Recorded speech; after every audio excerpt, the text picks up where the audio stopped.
thanks to the organizer. Thank you, Tony and Paul and Stephen and Ron and G and Ruth for putting this conference together. We can all feel the positive energy and lots of fun here. So thank you so much for the hard work and for inviting me. Okay, so I really like that interaction between topology and combinatorics, and I've been playing around with that for n years, and n is quite a big number. So I always start my talk, let K be a simplicial complex on M vertices. And then what I'm going to do today, I will report on ever ongoing project with another great fellow, Martin Bendersky. And so I thought, well, I'm talking at a conference, the memory of Fred, and talking on a work with Martin. So I have to say what Stanley Riser ring is. So say what that is. So simplicial complex on M vertices. Martin likes 0, and I like to start with 1, but okay. So if that keeps changing, that's just the interaction between two people trying to find a way. Okay, so what do? Well, you start with a polynomial algebra, and if you want to work with topology, you say, well, you can put some degrees, and you say you quotient it out just by, let's call it xi. These are square-free monomials that are labeled by or indexed by non-simplices of K.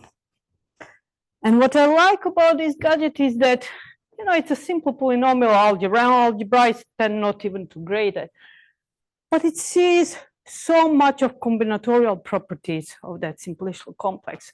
You ask the question, you find an answer here. But then there is another, and as I said, how we haven't seen that in this conference yet, a stable decomposition or a decomposition of the moment angle complex after one suspension. And Tony, Sam, Fred, and Martin tell us that that splits nicely, and I never know the I plus 2. Like this. So we see that the moment angle complex, people would say, decomposes fully into the combinatorics. So these are full subcomplexes of K, and that's not true. Because these two, if you delete this sigma, then it becomes 1, is, I, the wrong one. That's not the combinatorics at all. You might say, yeah, it comes from the cardinality of I, but these are all favorite spheres, S meshed by itself I times. So nevertheless, I absolutely love this decomposition, and even more, for a simpler version, if you pass to homology, and I'll mess around now with the indices, so, or degrees. So I'll denote this I, minus I of zk. You get what is known as a Hochster formula.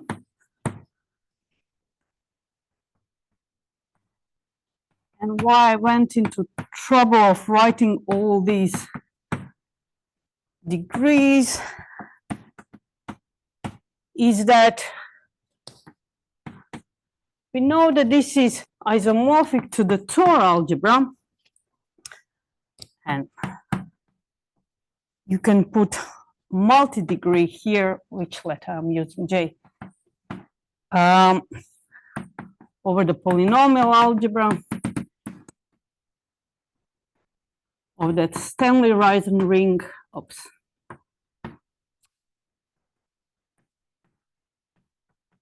Ground ring K. And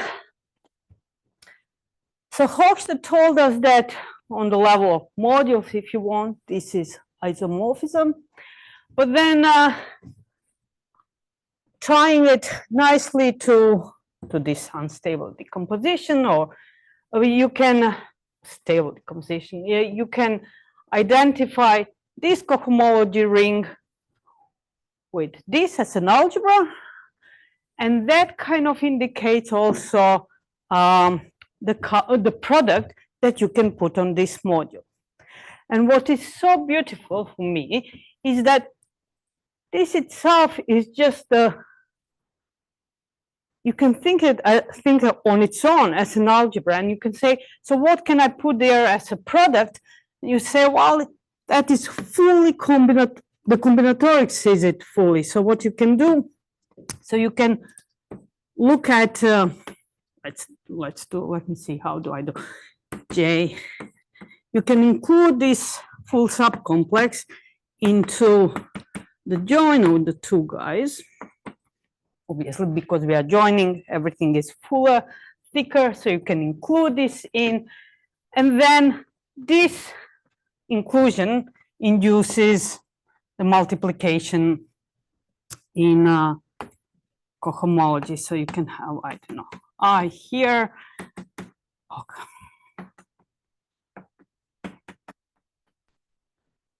And you land into the cohomology of that bigger full subcomplex.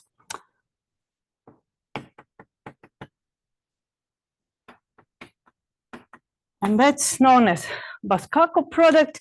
And when you think about that, I mean, this is the most natural thing that occurs, and as algebraists, including Hochstein later on, never considered that.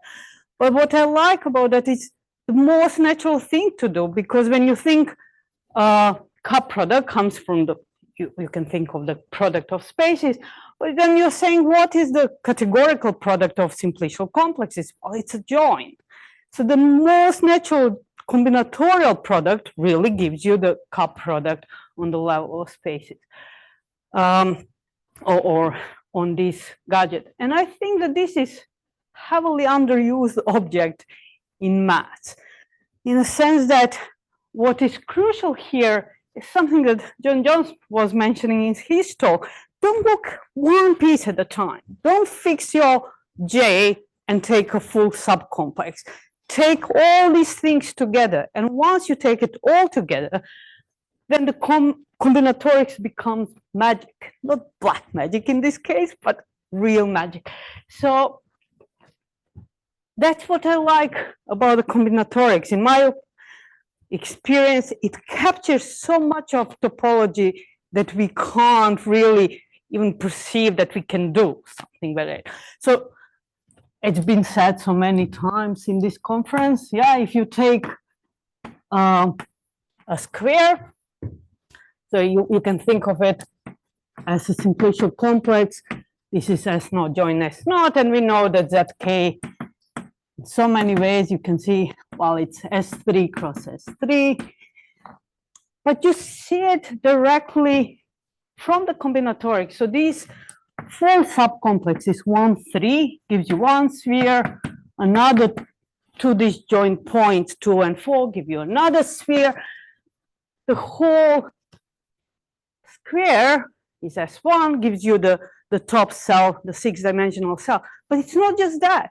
Look, they're put together in a very nice way. And they tell you, these combinatorics, once you know how to interpret it, tells you, well, these two spheres, they realize that they have a non-trivial cup product, and it's all decoded in the combinatorics. So that's something that I've been absolutely amazed in the last 20 years. And so for example, with my PhD student, Harvey Linton, we were able to look at what did we do? Massive products in the moment angle complex, and completely kind of see them combinatorially. So you don't need to do crazy algebra to see them, that they are defined, that they are non-trivial. You kind of find these rules using the combinatorics. Highly non-trivial, but once you see them, you kind of, you know what to do with them. And similarly, I did a work with another two PhD students, George and Matt, so Simmons and Stanifor, where we looked the existence of higher massive or higher Whitehead products and relations between them. And they were all completely decoded using the combinatorics of K. So, for example, when you see a 3 disjoint points, you have the Jacobi identity. And moreover, you're not doing it necessarily for ZK. You can do for polyhedral products. You can do not for spherical Whitehead products. You can do for any generalized Whitehead products. And what it tells you, well, combinatorics sees it all. And you don't need to, well, if you have a generalized Whitehead product, you don't have a, what's his name, Grbic homomorphism and stuff like that. But the combinatorics really sees and decodes lots of things. And that's been something that some kind of led my research in the last, as I say, X number of years. And you might ask me now, okay, so you said may a Vietoris sequence, no, what do I want to talk? Vietoris-Rips complexes. So where is that here? Why did I tell you all this? Well, K is a simplicial complex. So here's the connection. I'll leave that on the side. I like how John organized his talk. So I'll leave that for you to remind, and maybe I'll come back to it later, or maybe I'll erase it before I get to it. So let's talk about Vietoris-Rips complexes. So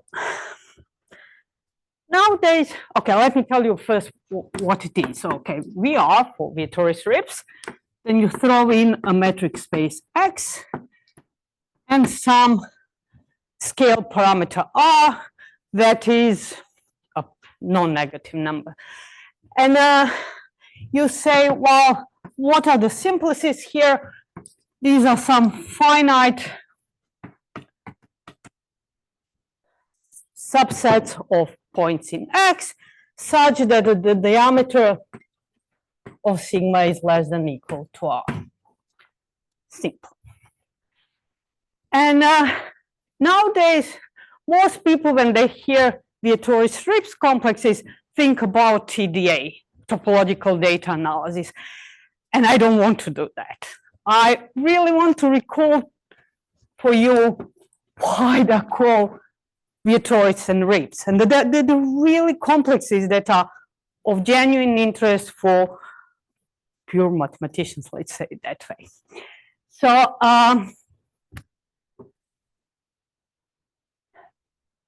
probably I could say even that there are foundational objects, both in algebraic topology and geometric group theory.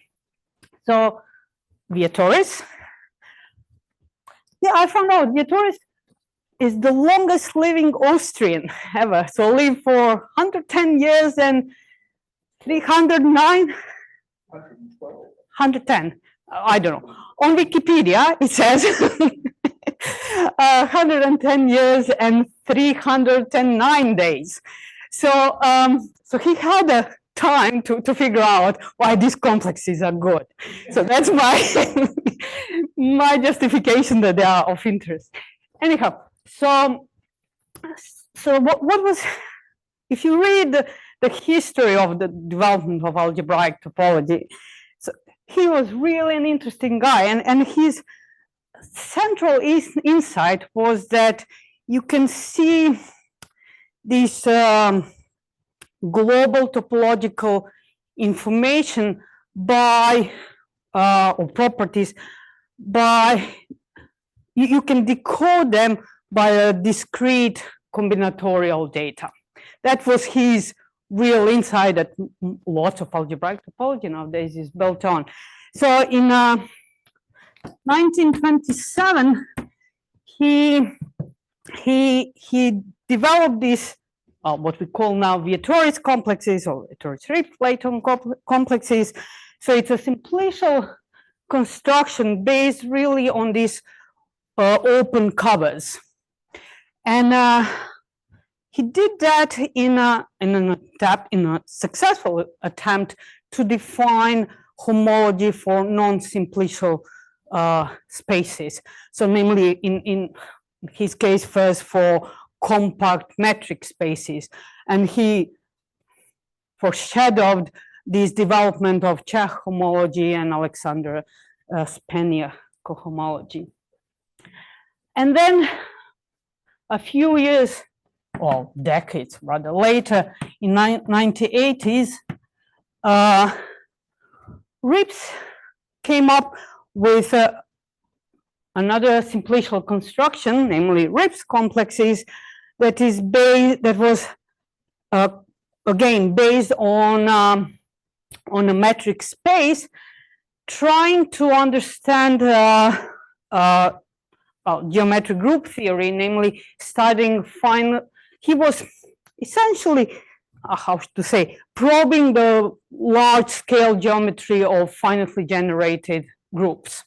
So what he did, so he looked at Cayley's graph of a finitely generated group, put on it the word metric, and then essentially that's his construction, constructed the Rips complexes and look at the coarse geometry of these finitely generated groups, looking at the Rips complex or that Cayley graph of finitely generated groups. And one of the central result was that he looked at the GROM of hyperbolic groups, and he showed that Rips complexes are constructible and therefore make a finite model of studying proper group actions. So absolutely remarkable object. I hope I convinced you. And as I say, nowadays there are a lot of people doing a TDA using Vietoris-Rips complexes. So okay, so Martin and I started with naive question, and if I only knew what John McCleary told us, what Fred said about naive questions, stay away from them. They are damn hard. I wish I knew that 3 years ago when we started working on this. You live, you learn. So what we wanted to study are the Vietoris-Rips complexes, and they're called Vietoris-Rips of hypercubes. And I find that this is not a correct name. I would need more than an hour to argue that this is not correct way of saying it. So I'll tell you what they are. So QN stands really for the vertex set, vertices of, I don't know, a hypercube. So think about, I don't know, n-dimensional cube and take the vertices. So if I could only draw nicely as Larry can do. So this is a three-dimensional cube. So Q3 are these 8 vertices. So okay, so this is our metric spaces, just the vertices. That's why I object calling these Vietoris-Rips of hypercube graphs, because we are not taking edges, just single vertices. And then you come and say, okay, you want a metric space. What would be the metric space? Martin liked New York, so he calls that Manhattan metric distance. In Europe, you wouldn't call it a cap distance, but that's another name for it.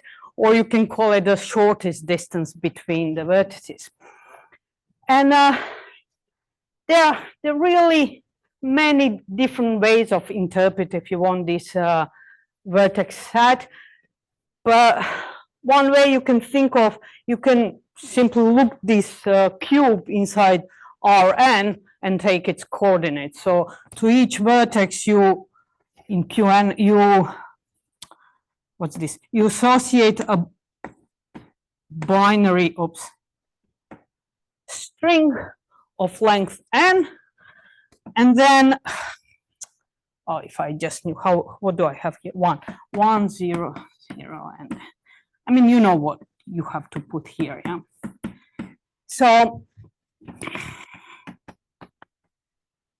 if you interpret Qn as a collection of 2n binary strings, then the metric you can put that is equivalent to that cab metric is the Hamming metric, namely it counts in how many different coordinates two binary strings differ. So therefore, the distance between these two guys is 1, the distance between this and this vertex is 2, and so on and so forth. Okay, so the question is, you have such a nice object, super easy. Can you tell something about the homotopy type of this, or the homology of those simplicial complexes? So obviously you attack it straight on and you say, oh, if n is less than equal to r, I have full answer, because obviously the largest distance between points I can have in Qn is n. If n is less than equal to r, then that means that any subset of points is on a distance less than r, and therefore Vietoris-Rips complex in that case, regardless of the value of n and r, is always a simplex, and therefore it is constructible. Okay, then you can say, okay, is there anything else I can say? Well, if n is equal r plus 1, so then you're looking at r plus 1 comma r.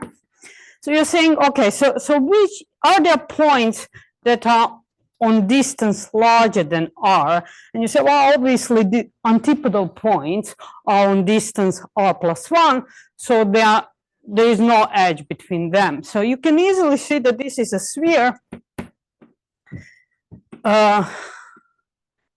something like that, or, oh, this is r. But you can see it even more combinatorially. So looking here, only these antipodal points are not connected. So therefore, what you have, it's really combinatorially, or if you want to think about topologically, whichever you want, where this is, you have how many factors? 2 to the r factors. That means 2 to the r minus 1 stars, and this is that sphere. Okay, but what I want to emphasize here that, yeah, I like the combinatorics here. So it's not just that we are catching the homotopy type, we kind of realize that homotopy type, or that sphere in this case, fully combinatorially. And if you want to throw more words in, you can say this is a cross polytope, or the boundary rather, of a cross polytope. And when you have a cross polytope, life is good. Lots of symmetries, lots of interesting structures that you hope to be able to see further. Okay, so that's where the enthusiasm comes, and then you stop. Any other case, when you have r or n, you choose, it becomes a rather difficult problem. And sorry, I have to add a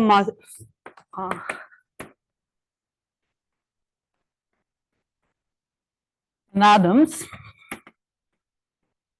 It's really hard to have a surname Adams and be the second author, I guess. Anyhow, in 2022, I think, no? Yeah, 22, they showed that if you restrict to r being 2, then this is always wedge of S3.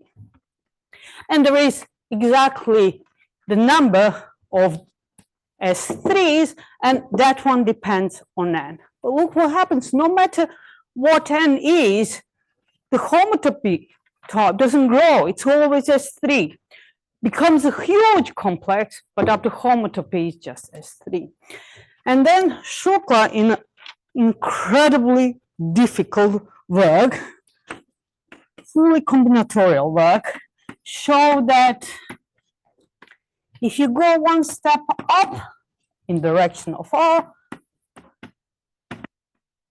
then the cohomology is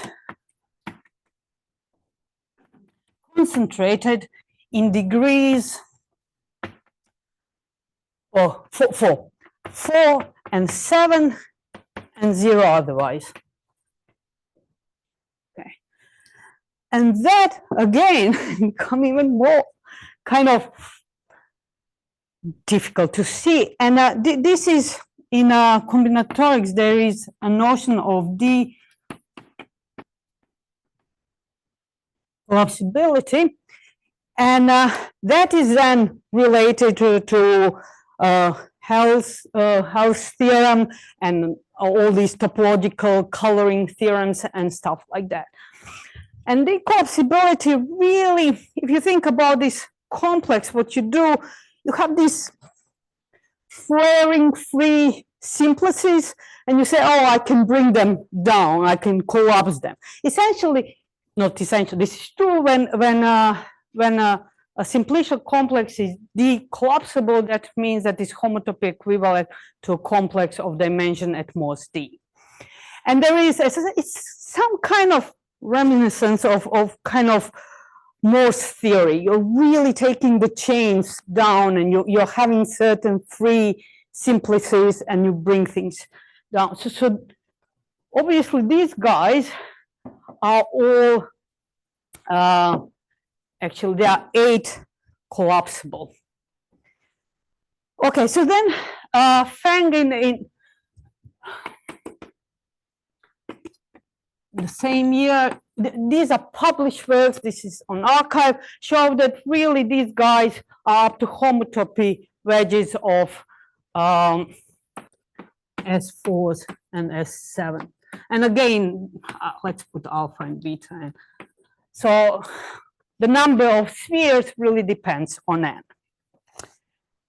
And that's where the story ends. All their intuition was, they're coming from that, you know, research area of TDA. They know to use the computers for more than emails and Googling. So they were able to kind of program all this stuff and get the feel, or at least some examples, and see where the spheres are could appear, or where the cohomology classes are non-trivial. And it is true that they proved all these formally, but all the gases, even these alpha n's, beta n's, they got all these nice sequences from this encyclopedia of sequences, and you can interpret it in so many ways. So they got kind of the intuition from there. However, once you move to R being 4, and even for modest n's, you can't do any calculations. So the computers just break. So we said, well, let's try to do some structural things so that you don't need computers because we don't know how to use them. And can we say something about this? So there are 4 conjectures in the subject. So Shukla in his paper conjectured that the cohomology of these Vietoris-Rips complexes are concentrated in degrees, what's that, r plus 1 and 2 to the r minus 1. That's where they are non-trivial. So let's put like this. And well, essentially the first conjecture, doesn't matter, says that Vietoris-Rips complexes are, what's that, are connected. And then there is a refinement. The only non-trivial cohomological classes are in R+1 and 2R-1. And then Adamasek and Adams conjectured that there are always wedges of spheres. And the fourth conjecture or the question is that they can be realized if the or any cohomological classes, non-trivial cohomological classes, can be realized by cross polytops.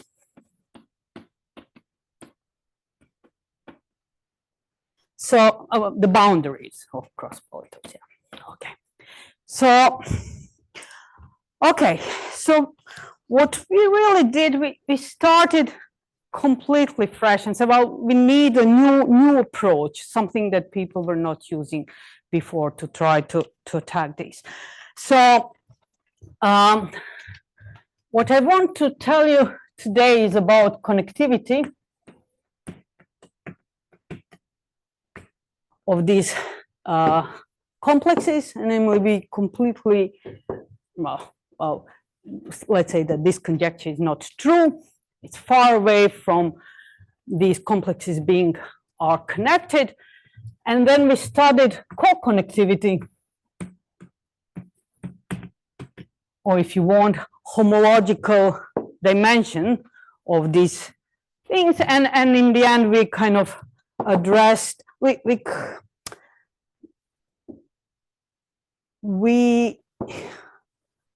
don't believe that this is true.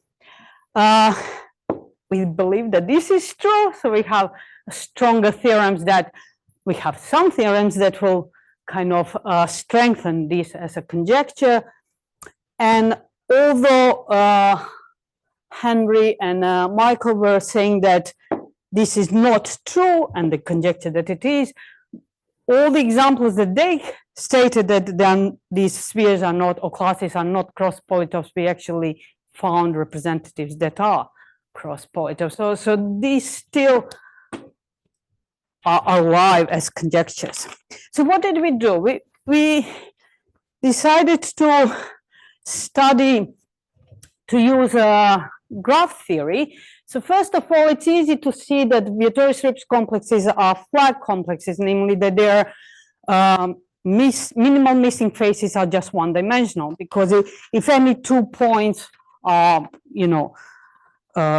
inside a simplex are on the distance less than or equal to r, then obviously the whole set has diameter less than or equal to r, and therefore this forms a flat complex. So Luigi almost made a nice introduction to this so that I can skip, but he missed one crucial word. So he was talking about domination set. And I want domination set, but slightly bit stronger. I want a total domination set of a graph. So I have to write it down now.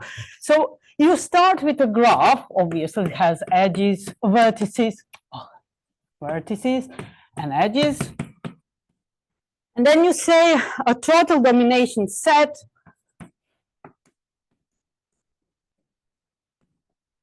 of G is a set of vertices such that any vertex, I won't write everything down, such that every vertex of G is connected by an edge to a vertex in S. But that, the difference between total domination and domination set is that inside that set, as every vertex needs to be connected by some vertex in the set S as well. So for example, I don't know, if you have something like this, I don't know, 0, 1, 2, all our graphs are simple. That means edges are not oriented and there are no loops. 0 is not a total domination set because it's not connected to any vertex in that set. It should the only vertex that it could be connected is itself, but we are not allowing loops. So this is not, although 2 and 1 are connected to it. Similarly, I don't know, if you take 0, 1, what about that? That should be, that is fine.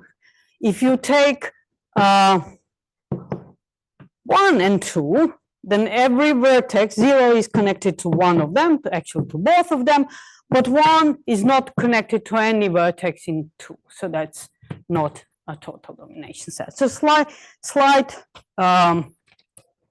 variant, and then you can say, well, if I have I can take all these domination sets and I can define the total domination number, and that's just the minimal cardinality of total domination sets.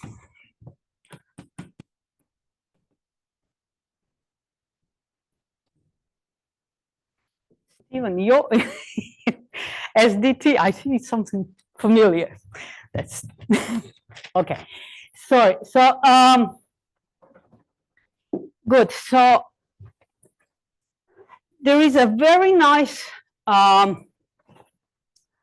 characteristics of certain clique complexes or flag complexes named independence complexes. So independence complex of a graph G is the clique complex of its complement graph. So takes the same number, same vertices in G, and take the edges for the complement, those that are not edges in G. And the theorem tells you that if the total domination number is, say, greater than 2k, then the connectivity of this independence graph, independence complex, is at least k minus 1. Okay. So now, as I said, you recall that we said Vietoris-Rips complexes are flag complexes, therefore they are cliques of their one skeleton, and I'll denote that skeleton NR. So vertices are Qn, and there is an edge in this graph if the vertices are on distance less than equal to R. Okay, so if you study those, oh yeah, by the way, we say, oh, this is great. We have a total domination set. We can study now the connectivity of Vietoris-Rips complexes. We just need to find what the total domination number is, and we are golden. Yeah, the only problem is that one of the hardest problems in graph theory. So no one really knows, can't even find total domination sets, yet alone to find what is the minimal cardinality of those. However, we were in luck that we were, let me just shorten this up, and we were able to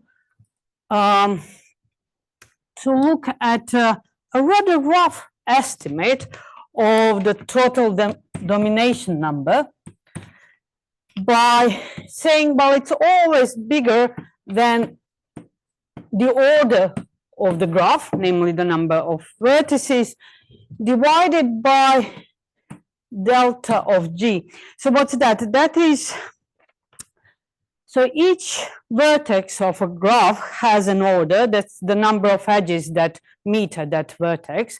Now you take the maximal order across all the vertices. That's your delta G. Okay, so using that, we have a theorem. Yeah, it's one of these projects where you learn so much about all sorts of maths, and you get so excited about everything, and you can't pin down one single statement. But anyway, we have one, and I think it's rather cute. So you have alpha NR is 2 to the n minus 1 over whatever, don't worry about this. It's some expression that hopefully it's correct.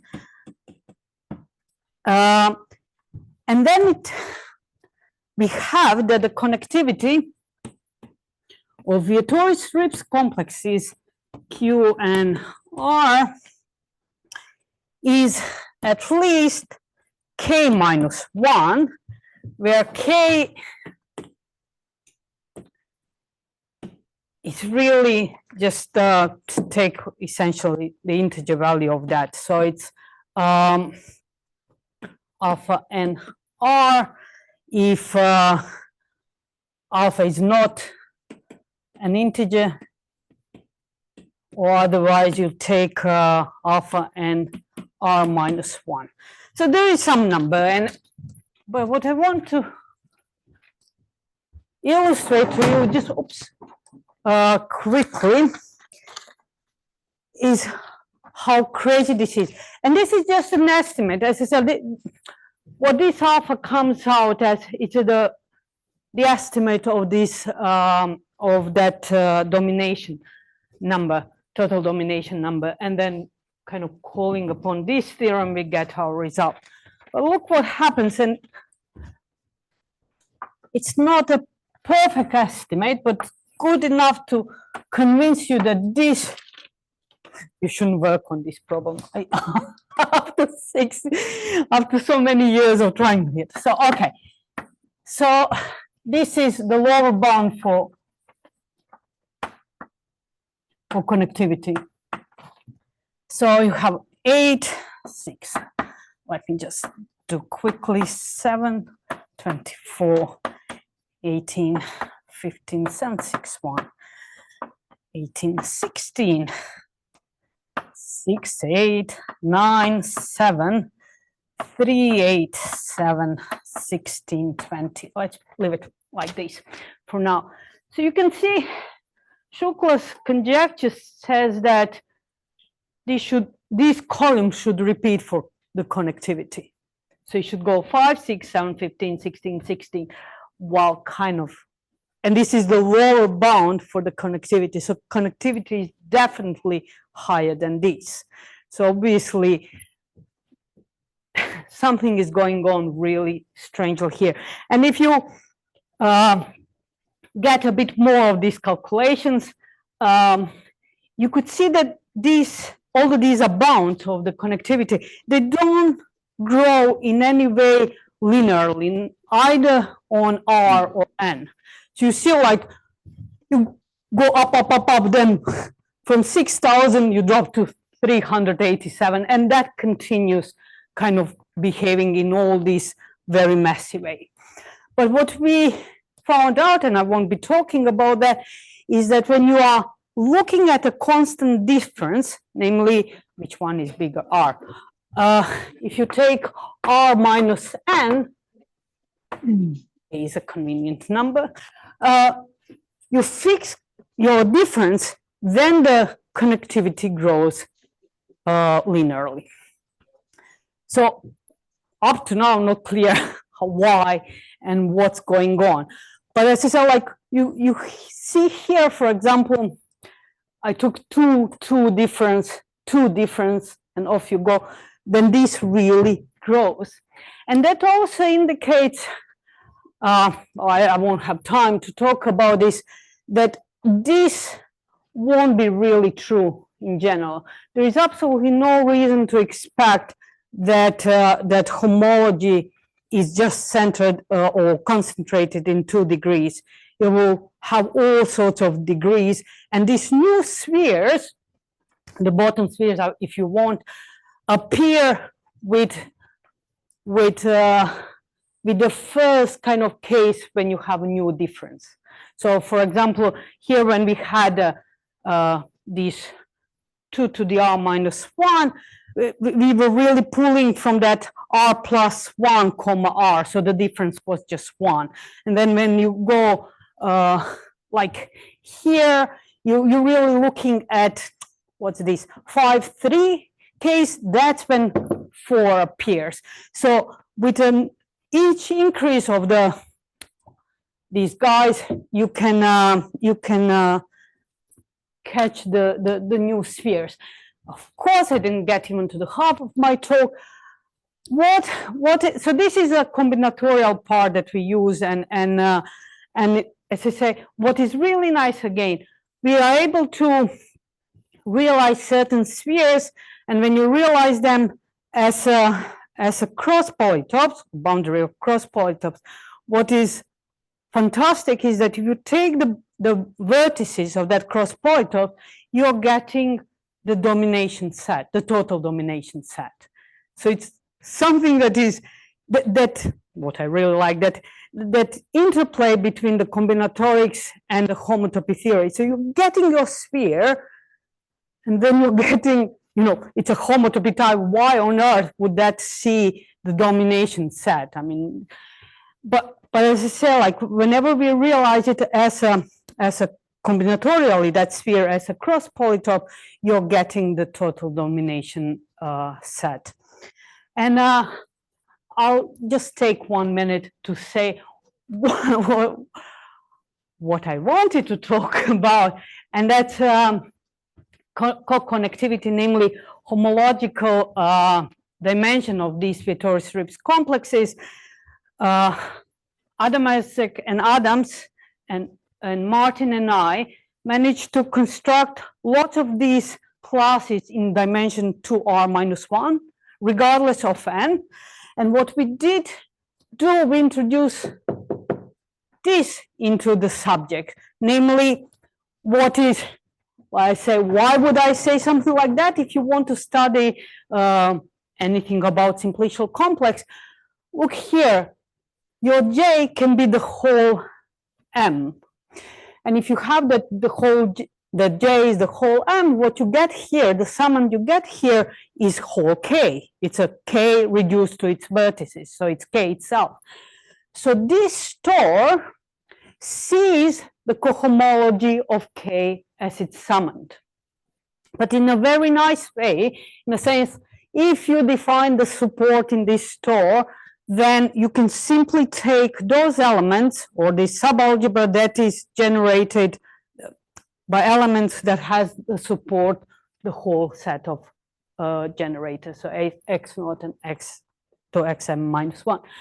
So now you have what we played. One way of doing this, well, you resolve K by using a Koszul resolution, and you can play with that resolution to propagate these classes. So we have a statement where if you catch your cohomological class saying QPN, then you can propagate it to any, okay, so where I'm here, QN, oh, P, let's change.